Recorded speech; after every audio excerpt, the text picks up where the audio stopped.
What's up, guys? It's your boy Air, and I have Keaton here. You're not gonna make Air a thing. Yes, that's what everybody calls me. That's never been said. Oh my god, dude! So this is Eric. He's just here. You guys are the only ones that call me Eric. Actually, nobody has in my life calls me Eric. You're so full of shit. Okay. Nobody calls you It's Your Boy Dickface either. Okay, yeah, that's not true. Anyway, hi, I'm Keaton with the Buzz, or the Buzz TV, or the Buzz Channel, depending on where you watch it, because all the ads are different. Anyway, welcome to the Mcu Me podcast, and today we're talking about 2018. Wow, 2008. Yes. This came out the same year as Yes, it came Iron out the Man? same year. What? Oh, The Incredible Hulk. Yeah. Thank you. What? So, yes, so the release structure was actually kind of interesting whenever they did these. So they did Iron Man and the Incredible Hulk in the same year, with actually just a few months apart. And then didn't release anything for 2 years. And then they released Iron Man 2 in 2010. And then they released Thor and Captain America in 2011, and then the Avengers in 2012. Yeah. So it was very spaced out, and then after Avengers, there was a whole year before the next movie came out. So After Avengers? Yeah, it was an entire year before Iron Man 3 came out. Oh yeah. Oh, so that was the only Marvel movie that year. Yep. Huh. Avengers. Yeah, because they didn't. Yeah. They spent all their money, and they were like, "Okay, we got to roll the dice on Avengers." They weren't gonna. That's crazy. They weren't gonna Ant-Man and the Wasp Avengers 1. What a time. Yeah, so everything was like super spaced But out. 2000, I could have sworn I remember this being 2009. That's why there was so much build-up. No, there was just so much build-up to the Avengers. It was that makes the end credit scene like even more. The Avengers was 4 years in the making. Yeah, but Basically. Oh wow, that's crazy. Right? And then every year after that, it was 3 years for every Avengers movie. But this is all talk not related to the Incredible Hulk, which is, without a doubt, widely regarded as the most forgettable MCU movie. To the point where some people argued it wasn't canon. It is absolutely canon. I don't know why anyone would ever think it's not. It is canon to an excruciating degree. And it has so many callbacks and references to other movies that are a lot more subtle. They're not like straight up in your face, but like if you look, they're there. At times, though, they are a little in your face. Even the beginning credits for the movie have Stark Industries kind of all over it. Oh, it does? Yeah. I noticed S.H.I.E.L.D. I didn't notice Stark Industries. No, like it's within the beginning intro. Like real quick. It's subtle. It's subtle. Real quick side note. Like imagine that. Like then you see Iron Man, and then you see that later. Like, yeah. You're thinking like, holy shit! Like what's going on here? Because the thing was, it's the same Stark Industries logo. Yeah, so that was the That's how first you sign know. of consistency. Yeah, the two. I can imagine at the time. Like, would you have thought like? But the thing is, you could not notice it. So like even on your second watch, like recently, you didn't notice. You know. Yeah, but like I don't know. Just imagine at the time, you either think like, holy shit, like something's gonna go on, or you just think, oh wow, it's a cool little Easter egg. But yeah, I especially I wish I would have liked to see his origin actually, like in chronological order. But I do like the idea of they skipped the origin story, Yeah. which was a very interesting thing. Yeah, but in like especially not only for your second movie in like of the universe, but I guess in so much how they did it, because they pretty much did the origin through the opening credits. Which was it worked. It surprisingly worked. I think from here now on, they should probably just go ahead and do that with people that they don't, Black Panther did not have an origin story per se. Like I would have liked that for Spider-Man. They at one point, Spider-Man skipped the origin story too. They never. Yeah, did. no, I'm saying like I wish they would have done it through the credits at least. Oh, like the whole Uncle Ben thing. Yeah. Well, so with the Incredible Hulk, there's a lot of callbacks actually to the original series. So that intro, like with the glowing light onto his eye, I think that's like straight up. It's like straight up ripped from the old Incredible Hulk show. So there's actually a lot of callbacks back to that. There's that. There's Lou Ferrigno. Yeah, so going into Easter eggs directly, because those are all on our mind. Lou Ferrigno shows up at one point, who was the original Hulk actor. Like he was the Hulk. They would use like framing to basically make him seem a lot larger than he was, even though he's still a pretty giant man. He shows up to Comic-Con sometimes. I don't know about anymore. Apparently he's an asshole. Oh, Yeah, apparently he's a huge asshole, and he like charges a lot for autographs. he does. Yeah, he got into a fight with Flash Gordon. Really? Yeah, with that guy. Just for no reason, just over like I don't know, because I think when people saw that he was charging a bunch, they all went to the other guy. Wow. So speaking of asshole actors who play the Hulk. Oh yeah. Okay. Good. That was okay. The main actor. Okay. The main actor is obviously not Mark Ruffalo, and I'm forgetting his name off the top of my head. Norton. Edward Norton. There you go.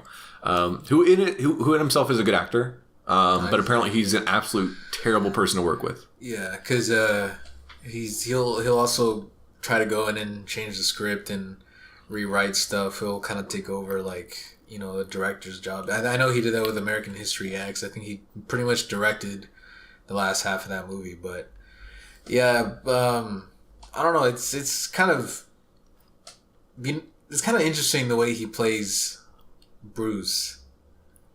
In the sense of I don't know. He's more reserved, I guess. Like imagine this Hulk. He's reserved, but he's not in like an anxious way. That Mark Ruffalo plays it super anxious. And paranoid. Yeah. So like you look at him in Ragnarok, and you compare him to how he is here. Not only is a different actor, but it seems like a completely different character. In a sense, yeah, I can kind of see that. And it's so hard to say because you're going to inherently think that because it's a different actor compared to the other movies. But story wise, it's supposed to be the same character. It is. So in theory, this is the origin, despite the fact, and again, calling back to the fact this is regarded as one of the most forgettable MCU movies. There's no callback to this movie whatsoever until Civil War. In a sense, but the thing, they don't even reference back to this movie. You just know. Oh, the character. Yeah, just Ross comes back. Oh, that's true. Because they don't ever really. Oh well, no, they mention it once in the Avengers. Who? What? When someone asked him something, I remember this line specifically. Well, last time I kind of broke Harlem. Yeah, and they reference it in Luke Cage as well. That he fucked up Harlem, which I did not know until coming back to watch this movie. Like, oh yeah, they're straight up in Harlem. But it doesn't really affect anything. So this was technically the first movie to even have parts in New York, because despite the fact that the Avengers is such a New York-based thing, Iron Man is mostly in California and the Middle East.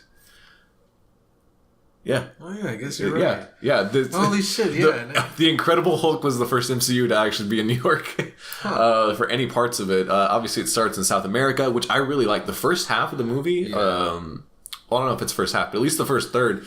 He's not even in America. He's just kind of on the run, which kind of calls back to a lot of the Hulk stories and the old show where he's just kind of on the run. Obviously, I haven't seen too much of the old show because it's a little before my time. What are you trying to say? It's an old show where they had an actor painted green to be the Hulk. But it's kind of... also, another thing about pre-Disney MCU, there's a surprising amount of blood. He checked his notes, folks. He wanted to mention the blood. Yeah. Which is actually a thing we forgot to bring up in the Iron Man episode. But yeah, so these pre-Disney movies are a lot bloodier. Hulk gets fucked up sometimes. Yeah. Straight up stabbed. Yeah. Hulk gets stabbed on screen by somebody's fucking spike. And then the spike is ripped out of that person's arm and then stabbed into their chest in the Abomination fight. And some dude is fucking kicked in the face into a tree. Oh, yeah. They don't show that very graphically. Yeah, it's more too implied. Yeah. But and I didn't realize how graphic that was supposed to be. I was just like, oh yeah, he's just kind of hurt now. No, but still, yeah. Yeah, I didn't recognize until the second, or this more adult, conscious watch of it, I guess. Because obviously when we watched The Incredible Hulk, we were much younger. But I mean, yeah, so he basically almost kills a guy and then he heals really fast, which is something you don't notice. And that in itself, the super soldier program is basically a callback, without saying everything except not saying Captain America. Yeah. When he's explaining to what the fuck is his name? The villain guy. Ross? Ross is the general. Abomination soldier guy. Emil, I think is his name. It says Emil on this video, so I'm gonna go. Oh yeah, whatever. The soldier dickhead. He's whenever he's explaining Tim Roth. Whenever he's explaining why how they made him that way. Like with the gamma radiation and all he was, which kind of worked. I mean, funny enough, he basically became a super soldier and then became a Hulk. Yeah. So this kind of started not necessarily the trend, but the kind of issue that people talk about a lot with a lot of superhero movies in general, which is kind of copy and paste the good guy and make them bad. Oh, so the first one, mirror Iron Man, it kind of like mirror matches. First Iron Man, but Ironmonger, and then this one is Hulk, but Abomination. Yeah, Abomination looks bad in this movie. Yeah, some of the CGI is kind of wonky. At times it's really good. When it's good, it's really good. But when it's bad, it's pretty... The CGI overall in this movie is good, and we'll talk about that some more. But the Abomination is just... It doesn't make sense. This looks really bad. See, I like the idea of Abomination, and he probably looks a lot better than he would have been had they done the traditional design, which I think has like fins and shit all over him. So they played a bit more realistic, but also like, oh, what's cool. So that's kind of like the first time where it's kind of like, oh, they did change something in the comics to give him spikes and stuff or whatever. No, but it is pretty bad at times. Also, you can tell the CGI budget and the modeling budget all went towards the Hulk, because the Hulk looks fantastic, period. However, the Abomination looks rushed in his design, and his animation also looks rushed. Well, just the design is kind of bland. It is very bland, and like it just looks like Doomsday if someone. He does kind of look like Doomsday, like someone just give him a different face or something. I don't know. Basically, different color scheme. Not even like he looks very similar to Doomsday, period. Or at least the DCEU Doomsday, but overall. He just looks rushed. His animations look bad because he moves way too fast for what he is the size. And the whole movie, the Hulk is like super heavy. Like you can get a weight to him and stuff like that. And he is realistic, and you generally have an idea of his size. But the Abomination he just like climbs up a building and jumps around, or he kicks the Hulk, and the Hulk just like in a few frames is just flying and just gone. No, but the transformation CGI is pretty good too. Oh no, yeah, everything about the Hulk is great. Yeah, like because they don't really show that anymore. Yeah, like him turning. But that reminds me too. A lot of things, because this is the one movie that really does kind of leave a lot of because technically, Abomination's still alive. They later retconned it to where they just mention offhand, I think in Agents of S.H.I.E.L.D., that he's at some kind of not Hydra, some shield, the Raft, something like that. Yeah, and then that guy, the Mr. Blue, the Mastermind or whatever. Yeah, he was supposed to become. Yeah, I made something in my notes that plot line goes nowhere, which it really doesn't have to, but it's interesting that they didn't use it for... Yeah, because it'd be easy to just say, oh, he just died. Yeah. He just died smiling. Basically. But no, I think he's also locked up.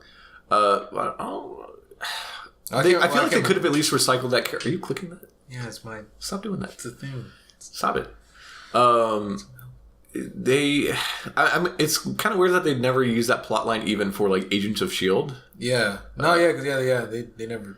They just. It's an offhand comment. Yeah, it's just. Yeah. So, and again, the Marvel doesn't care about this movie anymore. Yeah.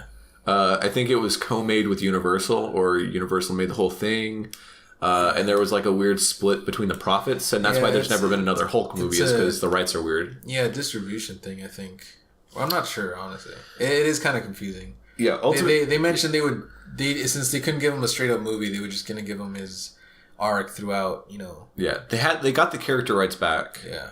But Universal got to like keep him in the rides and stuff for Universal Parks, for example. Do you prefer this design or? I did want to bring up the design because the CGI on the Hulk here is great, and the Hulk design overall is good and very realistic, like to a weird degree. Like we're pulling up on screen now. He has like muscles, tears, and like muscle like stretching and stuff like that. They went like super super serious with it, and then you go into the MCU Hulk after this movie, basically every appearance after, the design is entirely different. Way more green. This movie desaturates the green a lot. I never noticed that. Which, I mean, I get it. They're trying not to have him be a green guy. And I think in the beginning he's like not green at all, but that could also just be the color palette, which is, I thought, was a reference to the original comic where the Hulk was actually gray. Yeah, no. So, because the Hulk was actually changed to be green because the green ink was easier to get or something like that. Than gray. Which is funny. Yeah, something like that. So literally just a random decision. Yeah. So because also that's the thing too. They don't even touch on it. Like no one ever asks like why is he green, which I kind of like because you don't need to question it. Yeah. So the design just. I'm gonna pull up a picture because they are very different. Even in the face, the most notably the hair. But he's a little shorter too. Yeah, and he's like way. I don't want to say thick, but like no, he is. He's way more not necessarily gorilla-like, but that's a good chart right there. Third picture. This is a comparison between Ragnarok and Avengers. They look relatively similar. The hair is just different because he has a different haircut, of course. The third picture up there. Third one? Yeah.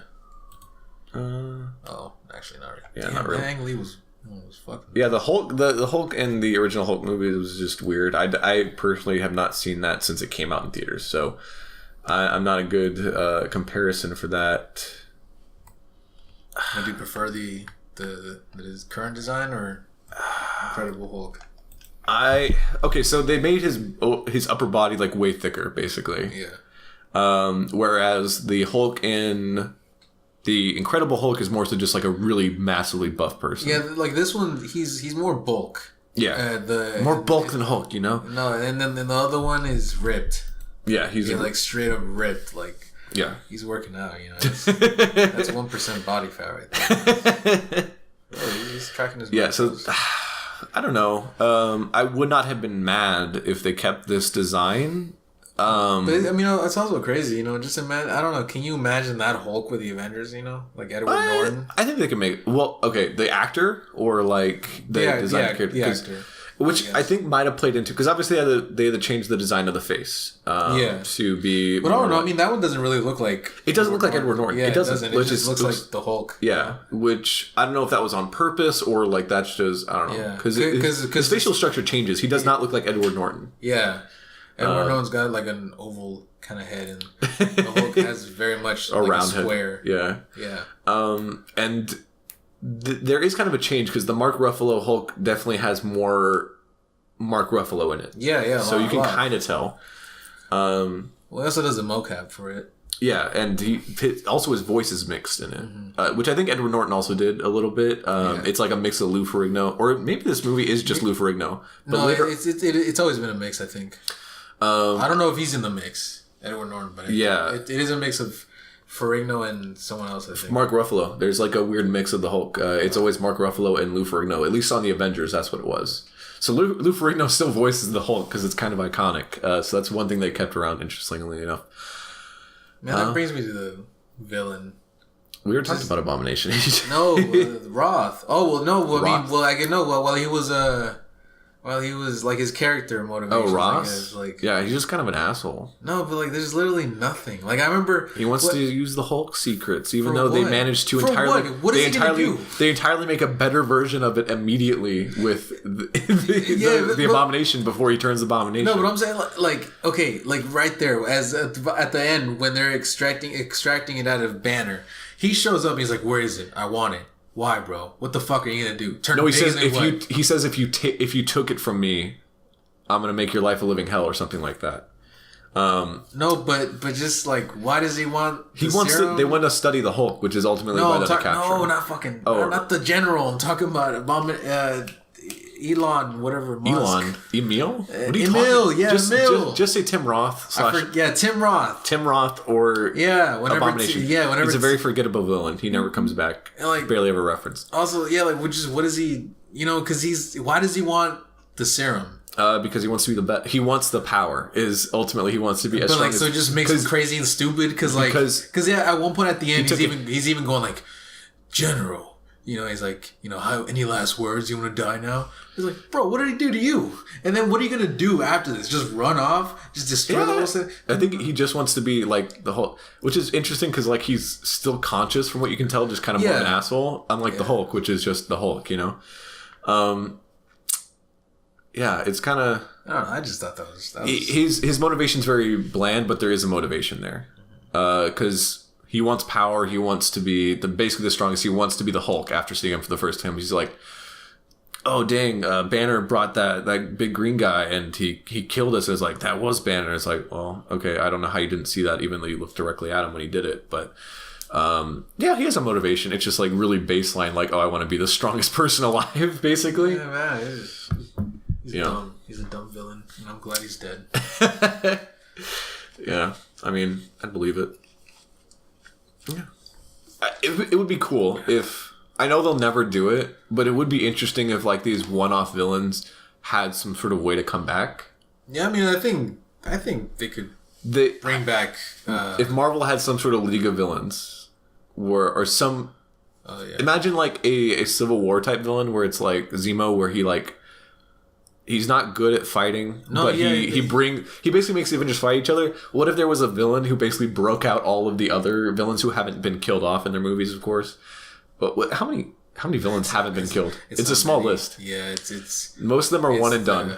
Incredible Hulk, the Evanco guy, he dies. Captain America, well, Red Skull, yeah, he made it. Red Skull is alive, but like in a different planet, galaxies away or whatever. Thor, Loki's. Well, Loki is dead. Loki is dead as of Infinity War. That doesn't even matter. Iron Man, Aldrin Killian, whatever the fuck his name is. He's alive. He's dead. No, is he? Yeah, remember he exploded.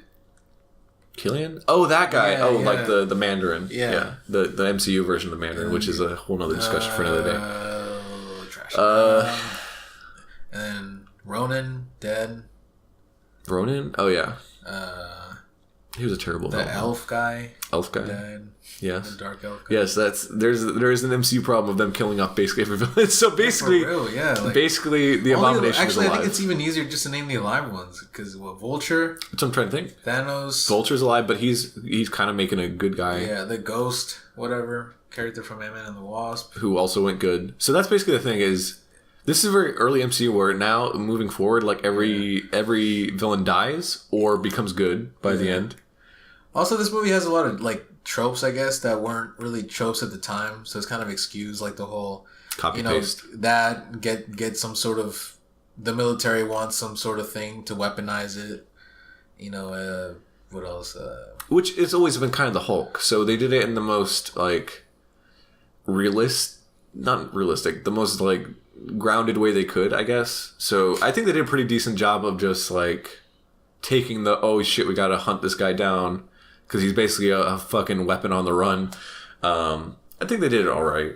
I mean, I think it's a good movie. It's not nearly as bad as people say it is, in my opinion. No, it's not. It's just kind of like there, I guess. It's there. It exists. It's not. It doesn't warrant being as forgotten as it is. If that makes sense. No, I don't know. I don't think it warrants the hate, but being forgot, like, yeah, I mean, because it doesn't. If it had Mark Ruffalo in it, and it was the exact same movie. Nah, even then, honestly, I don't know if it would be the exact same movie if Mark Ruffalo was there from the beginning. Yeah, that's true. But yeah, I think and Norton, he's talked a lot of shit about this movie since then. Really? Yeah, he said he was trying to make The Dark Knight or something like that, and that though his quote was, I wanted to make something like The Dark Knight, and I guess they didn't want to do something great, something like that. They made a superhero movie. I mean, by today's standard, what you'd see, like, it's. I think there's not really any like philosophical things about it. It's the Incredible Hulk, It's not like Iron Man where it's like war profiteering, terrorism, shit like that. Actually, you know what? That does bring me to the beginning. I remember I like the warehouse. Not the warehouse. Well, yeah, the factory fight. Because they kind of played it. They kind of played it like a horror movie. They actually did that a lot in the early MCU, like with not really after this movie, but with Iron Man. They actually played like the car battery in his heart, like super horror type. I forgot to mention. Yeah, it's we're past Iron Man at this point. I forgot to mention. We can. He doesn't come back up again. He's my boy, bro. He's the reason. He's Tony.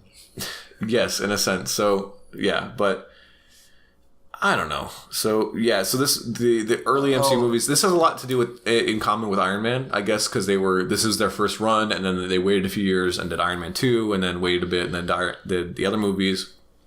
So they kind of learn in phases, I guess. Yeah, like, I don't know. It's crazy. Like, so more blood. They have never mentioned Betty again. Yes, she doesn't exist because they wanted to opt for the Black Widow romance, and that's another that is a discussion for another day. Yeah, but I mean, but like, yeah, it's weird. I don't know. You never even because Betty Ross is always the love interest of the Hulk in the comics, at least to my knowledge. I mean, and back when I watched like Ultimate Avengers, that was my first introduction to the Avengers characters, which was some like 2 animated movies back in the day. So yeah, it's always been. It was always Black Widow and Captain America. Yeah. Which that was always like my headcanon relationship in the Avengers was those two. Oh, that's some bad CGI. What? For the Abomination? No, the scene that just passed. It was from a past clip. Yeah, so I mean, yeah, but I don't know. Like, imagine Ruffalo with that actress. You know, I don't know. We didn't even talk on that actress very much. Yeah, I don't think she's very passive. She does speak very soft. Kind of like this, you know, and Bruce. There's one part where she has some range and she like screams at the taxi driver. I thought that was fun. But she sees what she thinks is Bruce and immediately gets wet and then it runs out into the rain. Yeah. After him. And it's just like, fuck my fiance. To be honest, yeah. Just like, bye. Just bye. And then immediately he goes and gets Bruce. And it's just like, this guy has been on the run for years at this point. You've moved on, started dating somebody else, and I think is engaged. Yeah, and then just immediately says, fuck all that. I'm going to go be with the green monster dude who almost killed me. Well, got her killed. What? You didn't almost kill her. You almost got her killed. Yeah, well... He basically did almost kill her in the beginning, like in the intro sequence. Yeah. Yeah, he almost kills Ross too, which is why Ross is like he's like all bloody and like trying to protect Betty, and then he runs away. Oh, that reminds me of the middle fight. Probably what this movie is most known for, the fight at the school. The school. Oh yeah. They use that a lot in the trailers and stuff. Yeah. She kind of plays into like the sun's getting real low kind of thing, but that just kind of came out of nowhere later on. But yeah, so I think that's kind of what her character was meant to be, was like a super calming character overall, as opposed to, you know, anything. But she does very much fall into like a generic love interest type thing. I mean, who gets wet for the character for no reason discernible in the story, and just kind of conforms to whatever he's doing. And it doesn't really earn it, if that makes any sense. Yeah. Like, it doesn't really say why they're so passionately in love, I guess. And he can't have sex. Yes, he can have sex. That is played for a laugh. That sucks. It does suck for him. It sucks, man. God damn. Yeah, these movies play... That's another thing these movies play up a lot, is like... Just like a lot of implied sex stuff. Just like in the beginning, Iron Man gets laid within the first 10 minutes of the movie.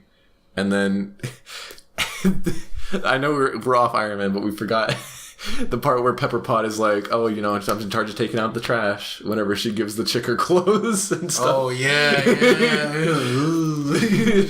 Just shit like that. So, yeah. This movie doesn't really have a Pepper Potts like compared to Pepper Potts, who has a lot of characteristics. So kind of at least making that relevant to the Hulk discussion. Betty Ross is not... She's stupid. She's not stupid, but she doesn't have a character. She doesn't have a real character besides being like super calming most of the time. Get out of my face. And the time where she does show character, like when she's yelling at the taxi driver, is really out of place. Yeah, and like it doesn't really quite land. I don't know. I thought it was funny, like where he's like, "Oh, I have some but then some calming techniques that you could use." She's like, "Shh, stop talking." Yeah, but yeah, I was like, "That's good," but that's not what her character has been the whole time. There's not really a repertoire. It's just like, hey, I'm wet for you, and the Hulk is like, hey, I'm also wet for you. Shut up. What? Hulk smash. And yeah, Hulk wants to smash, he cannot smash, literally. Poor guy. So I mean that's overall, we didn't do a 1-sentence review for this, but while we're wrapping up, do you have any final big points before we move on and kind of give it our final ratings? Just a bunch of fucking... Oh, I guess the end credit scene. Cause... Oh, yeah. Okay, tie-ins. So, obviously we'll talk about the end credit scene, like the actual one. But one thing that you pointed out to me is that the actor in the computer lab is the same actor as the teacher in Homecoming.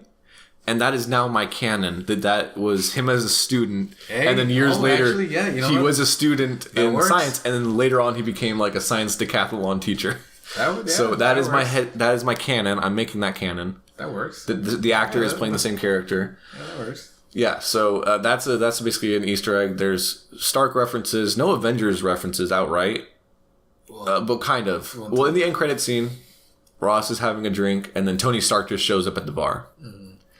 And for a while, yeah. Then he says, we're putting together a team, which is really just like fan service more so, because once it rolls around to Iron Man 2, Iron Man 2's like, I don't really want to be in the Avengers. Yeah, I think they retcon that to the reason he went there was to discourage him from Ross. hunting him? Yeah, because Ross hates him. So if he was like hey, do this for me, Ross would be like, nah, never mind, I'm good. I don't know. So like he wouldn't look into it or something like that. Yeah, I don't know. I don't know. Some contrived thing. And I don't know if I watched, because I watched a TV version of it, basically recorded. I thought, from what I heard, I thought he like buys the bar and then says, "Yeah, I'm closing it down." Oh no. Yeah, I don't think. I don't know where I heard that. Maybe that was just like in the comic version, because there was like a basically like a behind the scenes comic thing called like Nick Fury's Long Week. Oh yeah. No, it was a one shot. Yeah, it was like a one shot that basically took place over the course of the week where the Avengers are assembled. So Iron Man 2, Thor, and Captain America getting woken up happens all over the course of a week in the MCU. Apparently. Yeah, no, yeah. And Iron Man 2 and Thor take place at the same time, I think. What a coincidence. So it's a lot more tied in. I mean, because they actually... They had stuff planned, but they didn't quite space it out properly. Like, what am I saying? Anyway, so they were experimenting. They weren't quite confident enough to make like, hey, this all happens right away. You know what I mean? Basically. Overall, rating for Incredible Hulk. This movie sucks. Really? No, it's just nothing. That's what I would call a nothing film. Kind of like not bad, not good necessarily. If it was on TV, but if it was on TV, I'd stick it up. Yeah, I'd keep it on. Yeah, it has good. Also, yeah, it's short. It has good parts every bit. And it does have some good spacing. Yeah, pacing. Yeah, overall good pacing. I mean, some people would probably say it's like it's slow in the beginning. Yeah, for sure, because there's a lot of build up. But also shows him kind of being smart. Yeah. I feel like we haven't seen that in a while. And trying to cure it, because he just kind of gives up on that. He's like, yeah, fuck it, I'm the Hulk, and suddenly by the time Avengers rolls around, he can control it. Have you seen the alternate ending? Which one? For this? No. It's the one where he goes.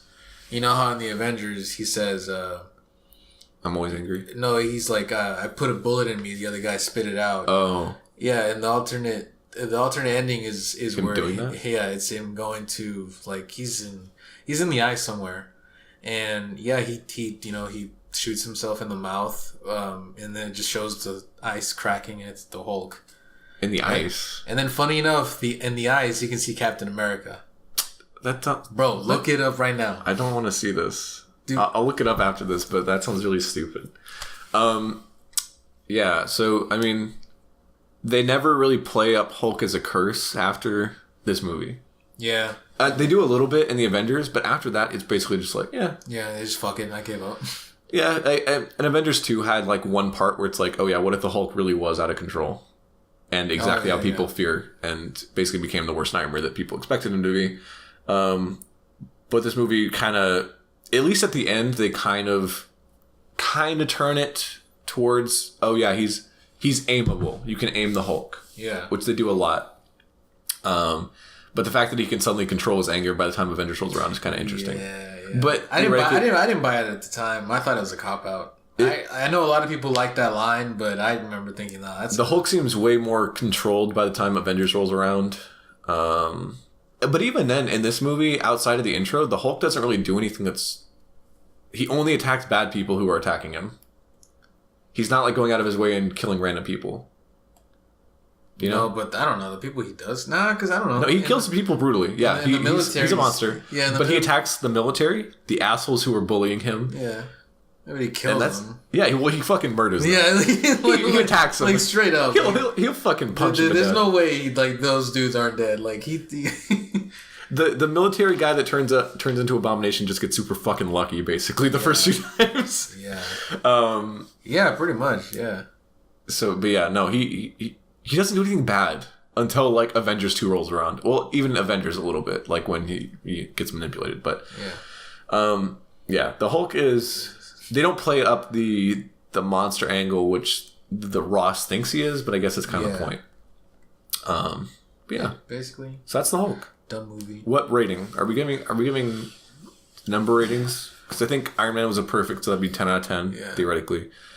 On a superhero movie scale, I gave this a 6. I give it a 6 too out of 10. I give it a 6. It's average, but there are parts that are really cool in it that make it just.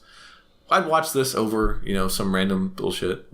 Like I'd watch The Incredible Hulk over like some random X-Men movie probably, depending on which one it is. I don't know, the X-Men movies I don't think I've aged that well. Anyway, so 6 out of 10. Understandably forgotten. Trash. But there are a few things that if you catch them, I think it's worth a watch. If you haven't seen it before or you haven't seen it in a while, it's good in the context of the MCU, so you can see hey, this was the Hulk originally. You can put it on and kind of like do something in the back. You can leave it in the background. You can do your homework while. And what's the Abomination after? You just shut it off. To be honest. But yeah. All right. Cool. So that's MCU and me signing off. I'm Keaton, and I'm joined by not Air. His name's Eric. Yeah. Follow him on SoundCloud. Follow him on Bandcamp. Subscribe. Follow him on MySpace. Subscribe to me on Twitch. These are all things he doesn't have. That's subscribe that's to my the YouTube joke. channel. Turn on the bell for. All right. Episode over. Goodbye.